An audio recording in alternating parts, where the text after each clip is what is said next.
Hola, mi nombre es Peter Nguyen y voy a abordar en esta clase el tema de la democracia y los derechos humanos, tensiones y contradicciones. Es un saber común que la transición desde una dictadura hacia una democracia abre paso también a los derechos humanos y las demandas para la verdad, la justicia y la memoria, y que los dos procesos les apoyan mutuamente, pero no es siempre así. Incluso hay ejemplos de tensiones y contradicciones entre la transición hacia la democracia y el avance de los derechos humanos, en que los gobiernos y los ciudadanos piensan que tengan que elegir entre la democracia y los derechos humanos, y casi siempre da prioridad a la democracia. En mis minutos acá voy a explorar este padrón, tomando Uruguay, la democracia modelo de la región antes de la dictadura, la llamada Suiza de América, como mi ejemplo. El deterioro económico del modelo exportador en Uruguay después de los años 50 y el fracaso también del modelo de la industrialización por la sustitución de manufacturas importadas causó una crisis en el balance de pagos de Uruguay. Causó además devaluaciones profundas y múltiples y una inflación creciente. Y entonces conflictos sociales, huelgas, protestas y la lucha armada de los Tupamaros. Combinado con la formación del Frente Amplio de los partidos de la izquierda y la represión social y política como respuesta de las élites, que condujo el Uruguay al llamado camino democrático a la dictadura. Como en Chile, el golpe militar llegó en 1973. Y la dictadura uruguaya se consolidó a pesar de una huelga general épica de 2 semanas. Hemos empezado a hablar de la complicidad de civiles en las dictaduras militares en otros países de la región. Pero en Uruguay la dictadura fue abiertamente civil-militar, con el presidente elegido del Partido Colorado, Juan María Bordaberry, siguiendo como la cara de la dictadura hasta 1976, cuando fue reemplazado por un militar. La estrategia de la represión de las Fuerzas Armadas Uruguayas también fue distinto que Chile o Argentina. Las Fuerzas Armadas Uruguayas tomaron presos a los más o menos 5,000 líderes más importantes de la izquierda y los movimientos sociales, y les encarcelaron en pésimas condiciones donde fueron torturados, pero con rara excepción ni ejecutados ni desaparecidos. Hasta los líderes tupamaros como Pepe Mujica sobrevivieron, pero Uruguay tuvo el porcentaje de presos políticos más alto de todas las Américas.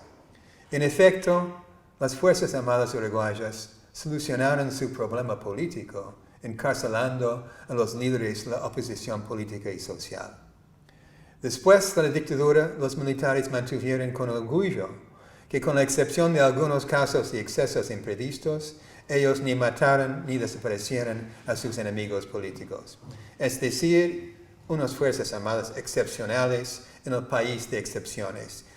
Como Uruguay no hay, es la frase más común dentro de Montevideo. Pero para mí parece un mito de la memoria oficial. Los líderes democráticos, quienes siguieron organizando la oposición afuera del Uruguay, como fueron los casos de Héctor Gutiérrez Ruiz, el presidente de la Cámara de Diputados y un líder del Partido Nacional, Los Blancos, y Zelmar Michelini, un senador para el Frente Amplio y antes para el Partido Colorado, tuvieron una experiencia muy distinta en Argentina. Después de que el golpe argentino los robaron de su protección como refugiados, la dictadura uruguaya, invocando el Plan Cóndor, y participó en el secuestro, interrogatorio, tortura y ejecución de los 2 líderes políticos en Buenos Aires. Es decir, cuando fue necesario.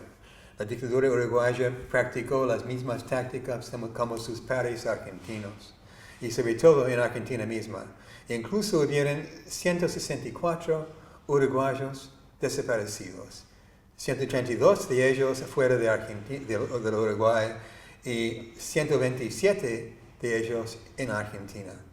Se complementó esa represión directa con una censura estricta de los medios que anuló la larga historia de libertad de la prensa que era tan uruguayo. Pero las Fuerzas Armadas estaban pensando en dar al Uruguay una nueva identidad.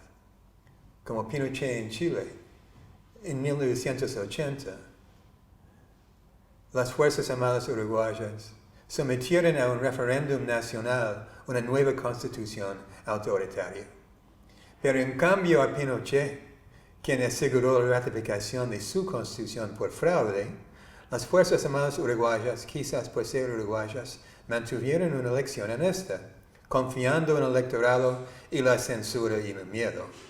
Pero a pesar de la censura y el miedo, el pueblo uruguayo rechazó ese proyecto autoritario en un referéndum nacional en que triunfó su cultura política democrática. Y las Fuerzas Armadas uruguayas eran tan uruguayas que se aceptaron su derrota por votos y empezaron a negociar una transición hacia la democracia con el Partido Colorado y el Frente Amplio, que tomó lugar en 1985. No se negociaron con el Partido Nacional por su enemistad con Wilson Ferreira, el líder de la oposición afuera del Uruguay y el líder además de los blancos. Prefieren rehabilitar el Frente Amplio, aunque eran las víctimas de sus violaciones de los derechos humanos y de la izquierda reprimida por los militares. Entre medio, los antiguos partidos se reconstruyeron y ganaron los pro-democráticos en elecciones internas en todos los partidos. Y las nuevas organizaciones de derechos humanos volvieron al Uruguay y empezaron a hacer campañas por la verdad y la justicia. Entonces la transición partió bien en 1985. Con la vieja constitución democrática, los antiguos partidos, incluso el Frente Amplio, bajo líderes pro-democracia y un movimiento sindical unido y fuerte. Más las nuevas organizaciones, los derechos humanos a pie y demandando tanto la verdad como la justicia. Durante ese primer año de la transición, se solucionaron varios problemas. Liberaron los miles de presos políticos por la ley de pacificación nacional. Restauraron la democracia con la elección del Parlamento y del Colorado Julio Sanguinetti como presidente. Restauró con senioridad a los que perdieron sus puestos públicos por razones políticas. Pero fue más fácil de conseguir un consenso sobre las reparaciones que sobre la verdad y la justicia, es decir, sobre los derechos humanos. A pesar de la creación en el Parlamento de dos comisiones de verdad, uno para investigar lo que pasó con Michelina y Gutiérrez Ruiz, y el otro para investigar qué pasaron con los desaparecidos, las comisiones de verdad se estancaron en la política partidista y no hubo avances, ni en la verdad, ni tampoco en la justicia. Como consecuencia, las sobrevivientes de los presos políticos y los familiares de los desaparecidos buscaron otra vía por sus reclamos y encontraron en la justicia una rama del Estado independiente y dispuesto a aplicar la ley a los crímenes de lesa humanidad. Como las Fuerzas Armadas uruguayas nunca han decretado una autoamnistía, como Pinochet en Chile, y la ley de pacificación explícitamente no aplicó ni a las Fuerzas Armadas ni a la policía, y más que 70% de los uruguayos estaban conformes con eso, y en favor de enjuiciar y castigar a los victimarios de los crímenes de lesa humanidad. Ya llegando a 1986, el sistema judicial estuvo procesando más que 700 casos de lesa humanidad y terrorismo del Estado. Y esos procesos judiciales han llegado al punto de nombrar los victimarios y pedir los testimonios de los militares. Dentro de un contexto en que los militares uruguayos estaban preocupados por los juicios a las juntas en Argentina, a pesar de la declaración de Sanguinetti rechazando un juicio a la Argentina y proponiendo su propia doctrina de las dos amnistías, basado en la teoría argentina de los dos demonios. Fue en esa coyuntura que intervino el ministro de Defensa, el general Hugo Medina, el representante de los militares en el gabinete de Sanguinetti, y dijo que él iba a prevenir el testimonio de los oficiales militares en los tribunos civiles. ignorando las llamadas a la justicia a dar testimonios.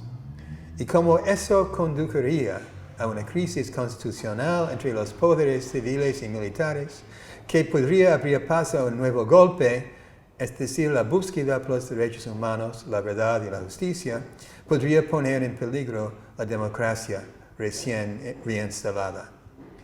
Dado esa definición de la coyuntura, los blancos liderados por Wilson Ferreira, quienes han luchado antes por la justicia y los derechos humanos, después de un encuentro entre Wilson y Medina, se transó. Y con los colorados provinieron los votos para imponer la ley de caducidad.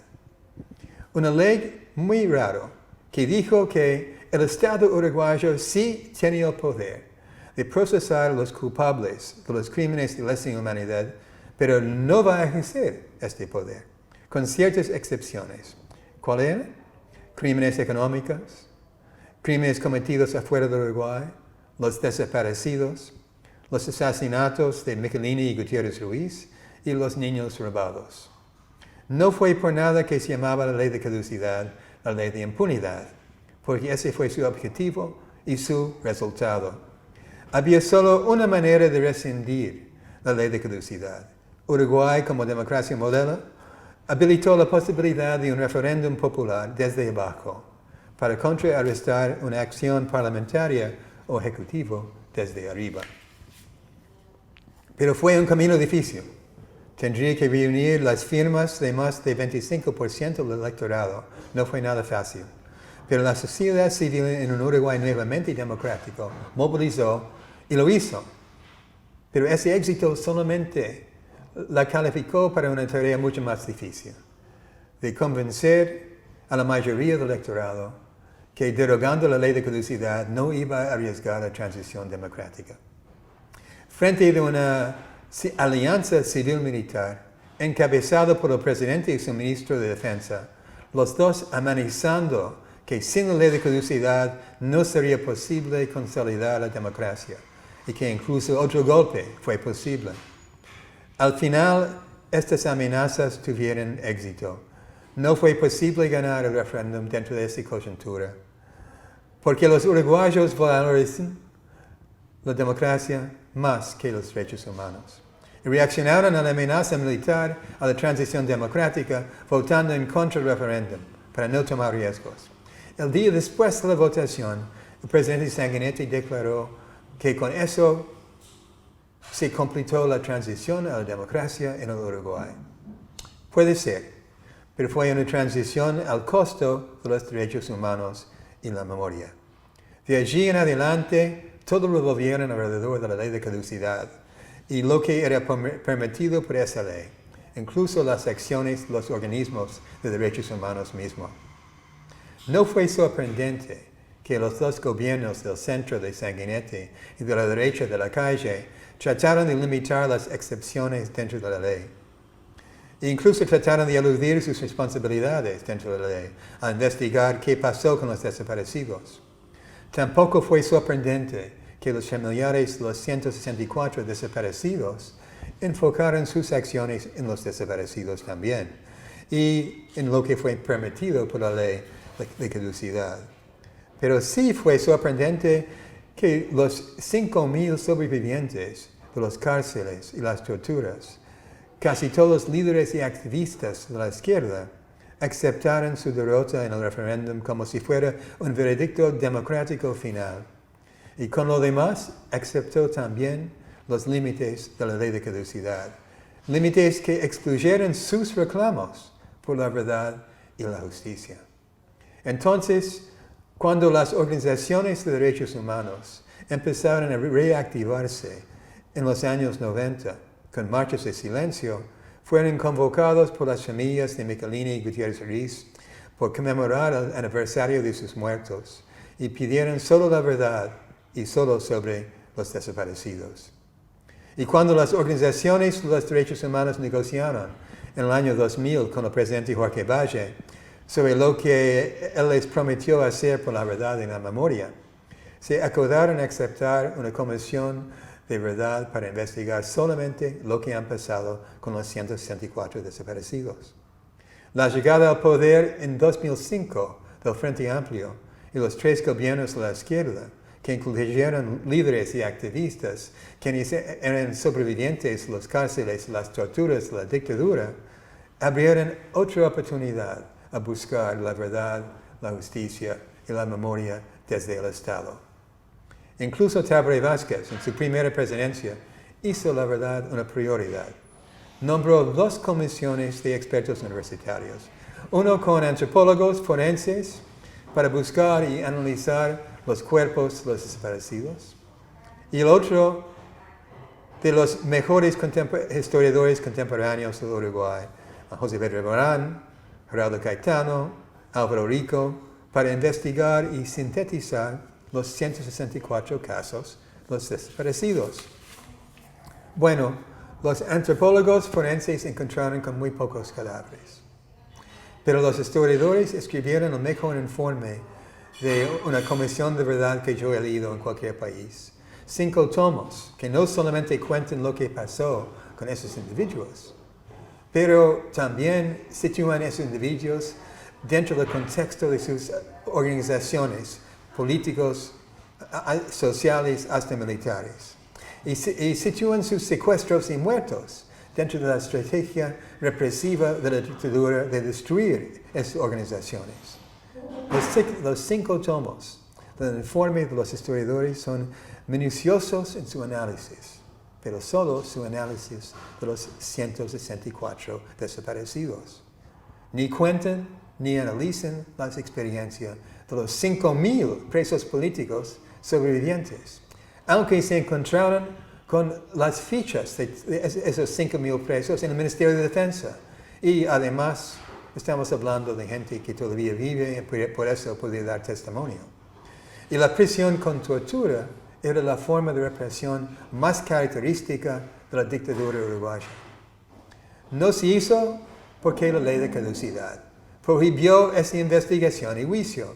Y aunque el gobierno de Vázquez reinterpretó esa ley para enjuiciar al expresidente Bordaberry y su canciller por sus papeles en los muertos y desaparecidos en Argentina, todo eso cabía dentro de la ley de caducidad y no los 5,000 presos políticos. Pero en general, el gobierno de Vázquez decidió respetar la ley de caducidad y aceptar los resultados del referéndum democrático de 1989, hasta que se repitió el referéndum en 2009, reuniendo firmas durante las elecciones nacionales, con el apoyo del Frente Amplio, pero interesante, con la oposición del presidente Vázquez. Ya no había ningún temor de otro golpe, ni una amenaza a la democracia.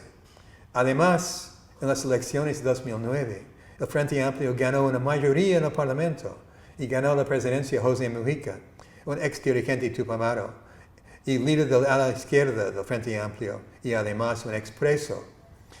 Pero igual en 2009 como en 1989, la mayoría del electorado uruguayo no votó en favor de la derogación de la ley de caducidad. El colmo fue que la derrota del referéndum en 2009 fue por los votos de uruguayos, quienes votaron en contra no por estar en contra de la verdad y la justicia en casos de lesa humanidad, pero para dar más importancia a la democracia como principio que a los derechos humanos como práctica. Entonces votaron en contra, porque ya fue derrotado en 1989 un referéndum democrático y los uruguayos debieron respetar la democracia. Es decir, votaron en contra de los derechos humanos por principios democráticos. Eso también fue el porqué del fracaso por un voto del intento de derogar la ley de caducidad por vía parlamentaria en mayo de 2011. Y ese voto no fue un voto de la derecha, pero un voto de un diputado Frente Amplista argumentando que como fue rechazado ahora por 2 referéndums democráticos, él estaba obligado a respetar ese ejercicio de la democracia uruguaya y votar en contra de la derogación para sostener la democracia. Es decir, cuando la democracia entró en contradicciones con los derechos humanos, en Uruguay siempre ganó la democracia al costo de los derechos humanos. Por fin, en octubre de 2011, el Parlamento uruguayo derogó la ley de caducidad. Demasiado tarde. En 2013, la Corte Suprema decidió que ya ha vencido el estatus de limitaciones y rechazó los casos de lesa humanidad bajo la dictadura por eso. Y como la independencia de la justicia es un principio básico de la democracia uruguaya, hasta el Frente Amplio se han aceptado este dictamen. Las tensiones entre la democracia y los derechos humanos siguen hasta el día de hoy, pero hoy las víctimas ya no son gente de la izquierda, perseguida por sus ideas políticas, pero jóvenes urbanos pobres metidos en un mundo de drogas, desempleo y desesperación, con una subcultura que es distinta que la de los jóvenes de las familias acomodadas. Una de las cárceles que están llenando en Uruguay es Libertad, donde los Tupamaros y los Frente Amplistas fueron encarcelados por la dictadura en pésimas condiciones. Pero con el Frente Amplio como gobierno, incluso con un ex Tupamaro, Pepe Mujica, quien fue preso allá como presidente, y a pesar de las promesas de cerrar Libertad y transformarlo en un museo memorial, no se hizo e incluso se ha llenado este cárcel simbólico con el doble de los presos que debiera acomodar.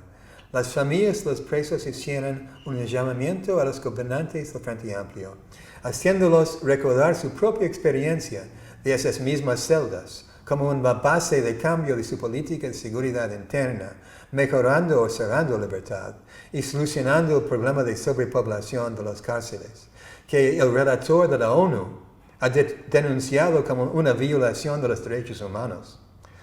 Pero la urgencia de las demandas de las familias, los presos, para el mejoramiento en las condiciones en las cárceles fue subrayado trágicamente por un incendio que resultó en presos muertos. Pero parece que Seguridad Ciudadana vende en las campañas electorales más que los derechos humanos, subrayando las tensiones entre la democracia y los derechos humanos en el día de hoy, donde está presente por la segunda vez Tabaré Vázquez. Para resumir, las expectativas y las esperanzas en los países del Cono Sur eran que la democracia y los derechos humanos iban a avanzar juntos, y que un avance en la democracia iba a querer decir un avance en los derechos humanos también. Pero no fue siempre así, y cuando tuvieron que elegir entre la transición democrática y el avance de los derechos humanos, sea de la verdad, la justicia o la memoria, pero sobre todo la justicia, tanto el electorado como los gobiernos de la región sacrificaron los derechos humanos sobre el altar de la democracia. Como consecuencia, hay un déficit en los derechos humanos en los países de la región, ya llegando al fin de las transiciones hacia una democracia, un déficit con respecto al pasado, un déficit con respecto a la verdad, la justicia y la memoria. Y a ese déficit tenemos que agregar las violaciones de los derechos humanos bajo las democracias de hoy, sobre todo los derechos humanos de los pueblos originarios y de la juventud urbana pobre. Parece que ni los gobiernos democráticos de hoy, ni sus ciudadanos están preocupados por las violaciones de los derechos humanos de estos grupos marginados. Con el riesgo, como os dijo Tulio Alparindongui, el gran historiador argentino, que el nunca más se convierte en un nunca más solamente para gente como nosotros, y no el nunca más universal que imaginamos cuando la transición hacia la democracia partió en los países del Cono Sur.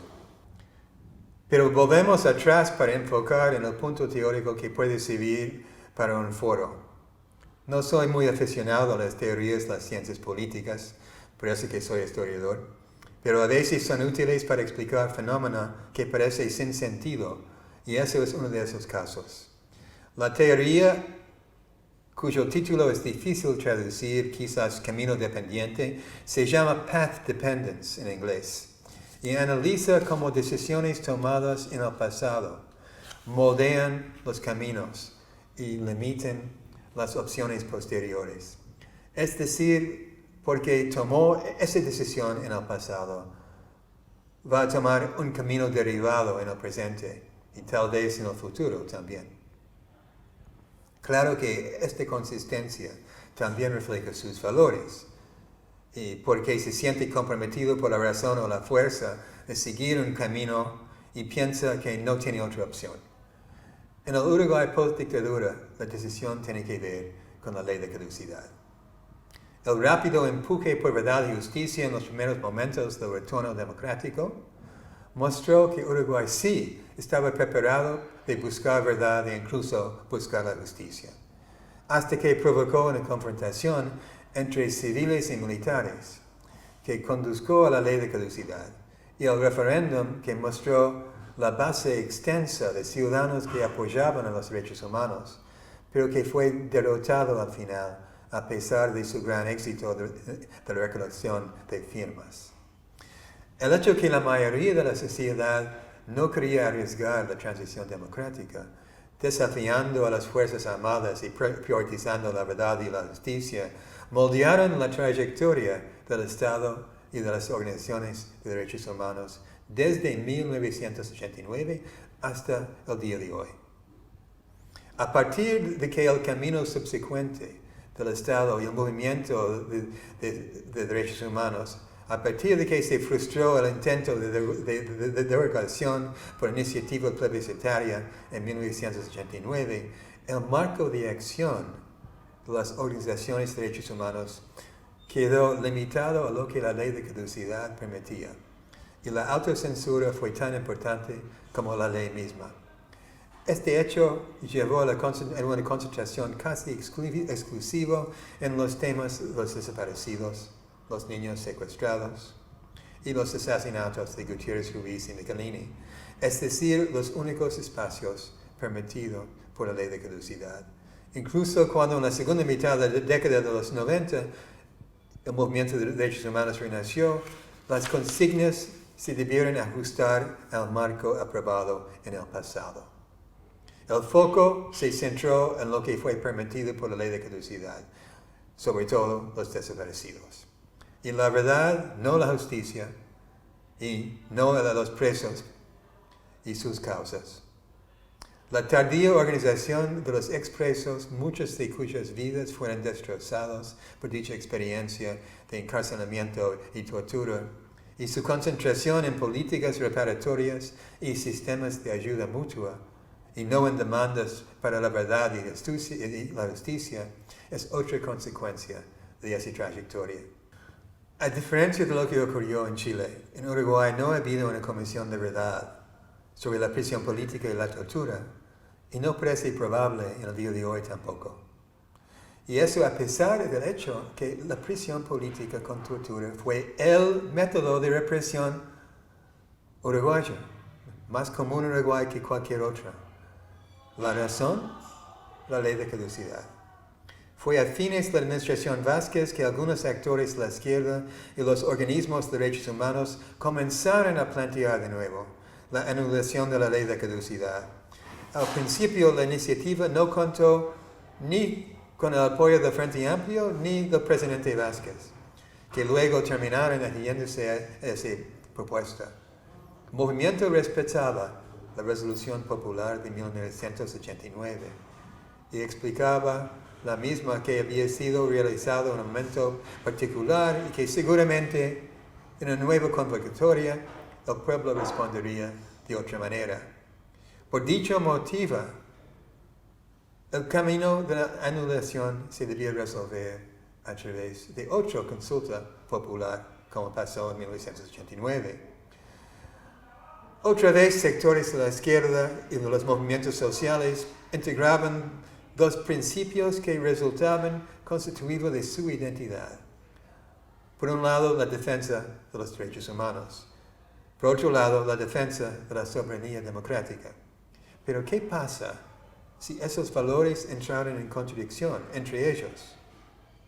Y sí, eso es lo que pasó en esta segunda consulta plebiscitaria, cuando la mayoría democrática se expresó en contra de la derogación de la ley de caducidad, y un sector quizás determinante por respetar los resultados del anterior referéndum popular de 1989.